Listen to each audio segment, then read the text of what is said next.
आज आहे आषाढी एकादशी आणि असं म्हणतात की आषाढी एकादशीला दिंडी भिजवायला पाऊस बरोबर येतो आणि रात्री पेटलेली होती चूल तर लाकडं पण भिजून गेलेली आहे.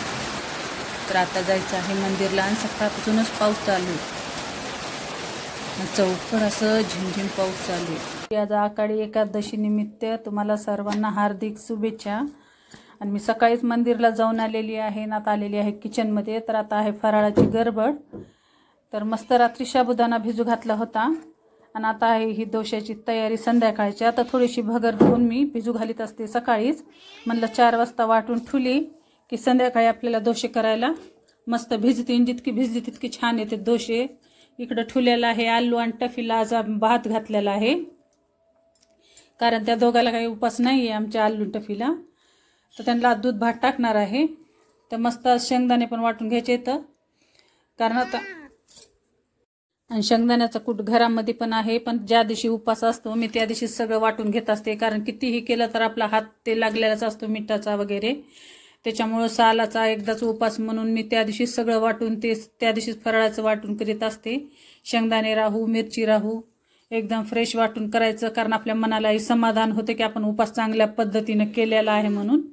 तर इथं शेंगदाणे मस्त भाजून घेतलेले आहेत आणि आता हिरवी मिरची बी स्वच्छ धुवून मला भाजून घ्यायची आहे. सकाळी आज लवकर उठले होते मी, सगळे घरं वगैरे पुसून करून देवाची पूजा ते करून मंदिरला जाऊन आलेली आहे. आता 12-1 वाजता आमचे कारभारी पण येते, तर मग दोघंजणं संगच उपास फराळाचं करतो आम्ही.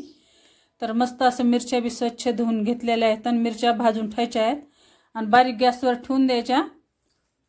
थंड झाल्यावर मिक्सरमधून काढायच्या. म्हणलं तर बिलकुल असं मोठं आपलं ठेसा वाटल्या जात नाही, एकदम असं बारीक वाटल्या जातो. आणि एकदम गरम गरम मिरची कधीच मिक्सरमधून काढायची नाही आहे. असं मिरच्या मी ठेवलेल्या आहेत. आणि माझा भात पण झालेला आहे. आता आलू टफीचा आधी त्यांना जेवायला टाकणार आहे, मग पुन्हा साबुदाणा करणार आहे. आणि गॅसचा वाटा जिथल्या तिथं लगेच मी आवरून घेत असते, तरच मला काम सुधरतं. चौकड पसारा मांडलं की मला काम सुधरत नाही. ज्या वस्तूचं काम झालं की लगेच ती आवरून ठेवत असते मी. तर मग आमचा भात बी शिजलेला आहे आता आमच्या आलू टफीचा. त्यांना टाकणार आहे जेवायला. आणि मिरच्या पण मस्त भाजून घेतलेल्या आहेत. आता करायचं आहे मला साबुदाणा. आता तेल गरम करायला ठेवलेलं आहे मी. आता टाकून आलू छोटे छोटे चिप्स केलेले आहेत मी आलूचे. मस्त आता बारीक गॅसवर आपल्याला फ्राय करून घ्यायचे आहेत. आणि थोडा टाकायचा आहे कढीपत्ता. आणि उपासाला कढीपत्ता चलतंय, जिरे मोहरी चलत नाही, कारण हे कोणता मसाला नाही की काही नाही आहे.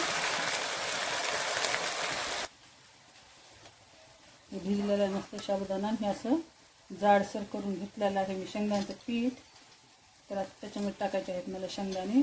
अशा पद्धतीनं वाटून घेतलेलं, एकदम बारीक बी नाही आणि एकदम मोठं पण नाही.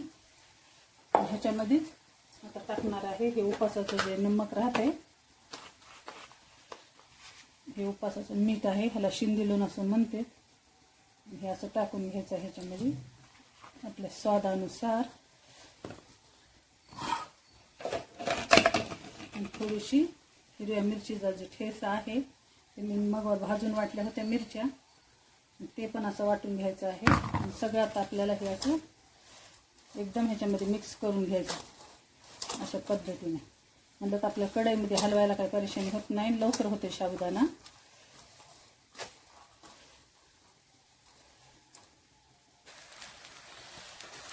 साबुदाणा टाकला मी, मस्त ह्याला हलवून घ्यायचं आता असं बारीक गॅसवर. पुन्हा आपल्याला थोडासा मोठा गॅस करायचा. आणि असं चकल्या केल्यानं आपले चिप्स टाईप करूनच मला आवडतं. ह्याच्यामध्ये एकदम थोडी वेळी शिजत नाहीत आलूच्या. आणि मस्त तयार होतं साबुदाणा. आणि गरम गरम छान लागतो दह्यासोबत. आणि जिरे वगैरे बाया भरपूर टाकतात, पण उपासाला ते काही चालत नाही. कढीपत्ता तेवढा उपासाला चालतो. आणि आता मस्त ठेवायचं आहे मला झाकून साबुदाणा असं ठेवून झाकून 15 मिनिटासाठी. तर मस्त असं फुललेला आहे आपला साबुदाणा असं बारीक गॅसवर. बघा खूप छान झाला असं. मोठा साबुदाणा खायला एकदम चविष्ट लागतो बारक्या साबुदाण्यापेक्षा. आणि मला तर मोठाच आवडतो असा.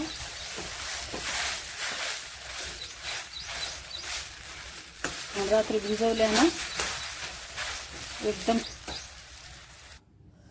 तर केलेला आहे मी साबुदाणा असा बघा किती छान असा नरम शिजलेला आहे. त्याच्यासोबत घेतलेलं आहे दही, थोडंसं तळलेलं आहे चिप्स आणि हिरवी मिरची. तर या मग आषाढी एकादशीचं फराळाचं करायला. कशी वाटली रेसिपी कमेंटमध्ये नक्की सांगा.